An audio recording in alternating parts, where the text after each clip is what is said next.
Hi, everyone, and welcome back to my channel. So, today I'm going to be giving a recap of the season premiere for Below Deck Mediterranean. So, if you're interested, then stick around and keep on watching, as well as make sure you go ahead and hit that subscribe button if you have not, just so you won't miss an episode. And also, don't forget to click on the bell, and it will notify you when I have gone live or I have posted a new video. Okay, so I guess we'll just go ahead and jump right in. So last night, as the title says, was the season premiere for Below Deck Mediterranean. Okay, so the episode started off with Captain Sandy. It showed her, walking around the vessel, getting things ready, and then she met with Matthew, who's going to be the new chef. She met with Katie, who is going to be the new chief stew. And then we also saw that Malia from last season and the season before that, she's back as the chief boat hand. I think that's what she is.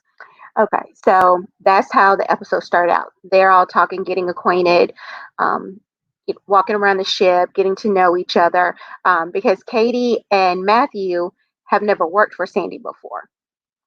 So they were all the three of them were getting acquainted.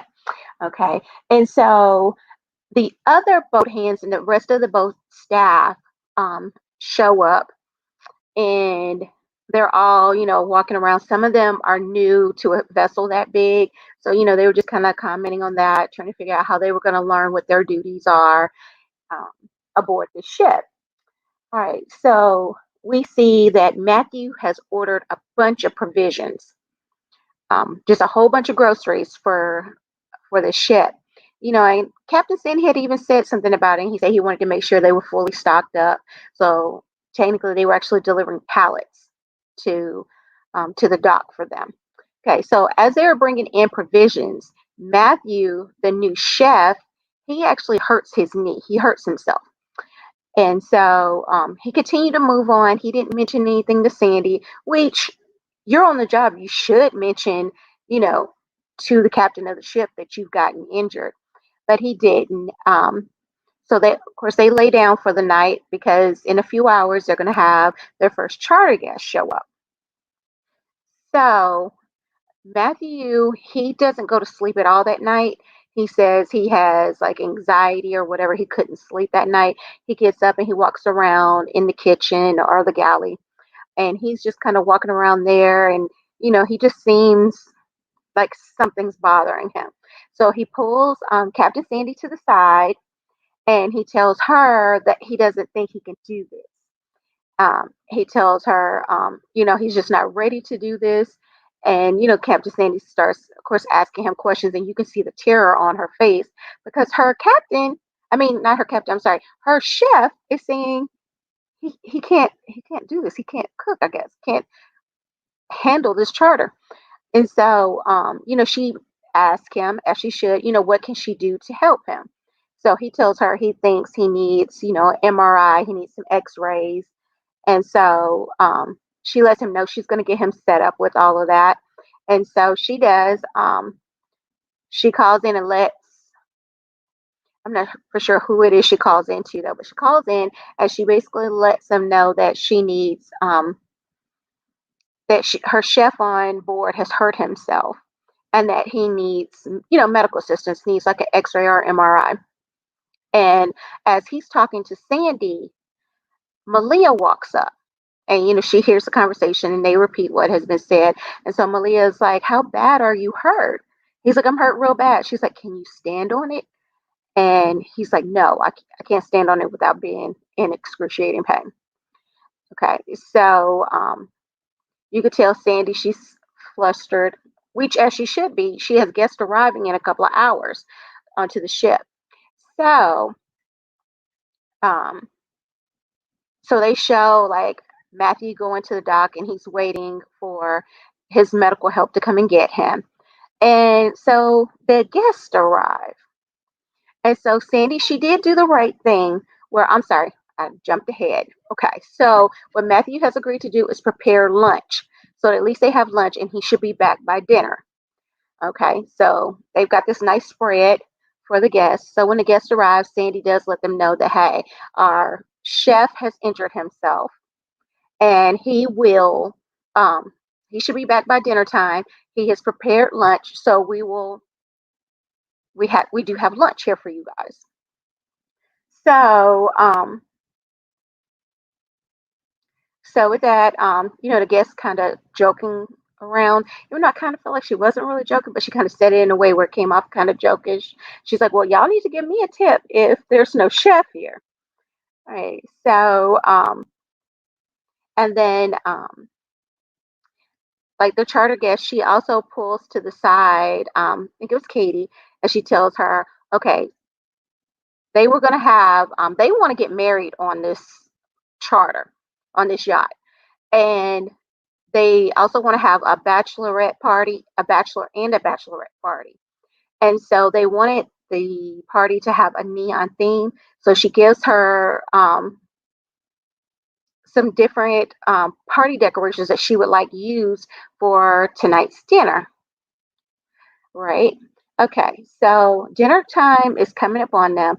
The chef is still not back. So, of course, Sandy's still worried. So she calls to another ship and they have a sous chef, I'm sorry, a sous chef that they can send over to her boat to help her out. Now, granted, that's not a cook, but she could at least help them out. And so Sandy decides they're going to do a surf and turf. That should be something easy that all of them can whip up. So we soon see they found this a little hard to do. They were stumbling, they were making errors. Um, you could just see that this was not going to turn out very well. And so, as I say, Sandy, you know, including Sandy, everybody, it was all hands on deck. Everybody was in that kitchen. Everybody put in a really good effort. They really did try. So they made lobster, they made those crab and oysters and steak. Now I have to admit, when I saw the steaks, I was like, those don't look very flavorful to me. But each its own, how they like their steaks. So then they show the crew takes the food out to them, and they show the guests eating, and you can tell the guests aren't really happy with it. But one of, I think she's the main charter. Um, she spoke up, the primary charter. She spoke up and ended up pulling Sandy to the side and she let Sandy have it, which I'm not mad at her for doing that. I think she may have gone in a little extra hard on Sandy, but I get it. She's paying a lot of money. She's on this mega yacht. And, there's just certain things that you're going to expect to have and to be done when you're spending that kind of money. And she did let Sandy know she wasn't happy about that. So, she did. She let Sandy have it, and Sandy, she didn't say anything.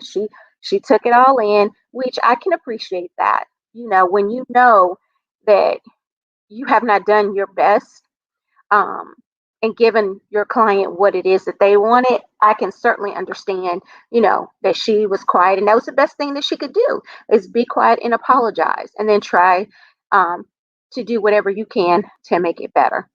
And so, oh, I forgot to mention this. So while setting up for dinner, Katie was supposed to decorate up where they're eating at, like with the neon decorations. But Katie kept making the statements that she doesn't like to decorate tacky and that this is tacky. So she didn't do what the guests wanted, and so the guests did mention that, and and again, Sandy apologized for it all, which I can definitely appreciate that. Like I said, I felt like that's what she should have done.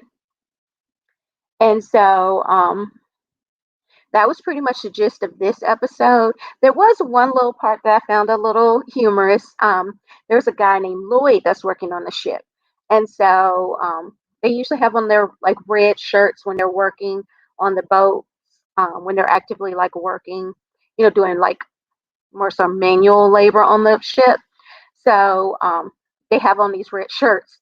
And so when he put on his hat, he had a red hat, they were joking around with him, telling him he looked like Mario. And he even kind of did a little dance with it or whatever. And I thought that was funny. That was a little humorous. It just shows that, they can have fun and they do have fun on the ship. So, I mean, overall, I mean, it was a good episode, to kind of just get to know the players on the show. Um, so it'll be interesting to see what all happens. At by the close of the show, Matthew still had not came back. So I'm wondering if he is in fact going to come back, or was that the last we've seen of Mario? And if he doesn't come back, what is Captain Sandy gonna do? You know, I sure hope they don't jump into the kitchen again and try to handle things, because that was a disaster.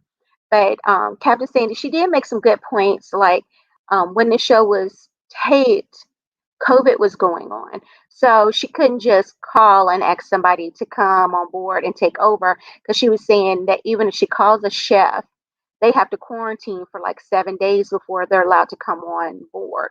So I know it'll be pretty difficult for her to get somebody else, but I know she can't just run that ship without having a chef, and especially a chef, not just an average chef, but a top grade chef, um, like you would see on a ship of this magnitude. So, like I said, it's going to be interesting to see. What are your thoughts on the episode last night if you saw it? Do you think Matthew is going to come back? And who do you think is going to be bringing the drama this season? It's going to be interesting to see, but I'll be looking forward to it. Alrighty. So that's all that I have for today.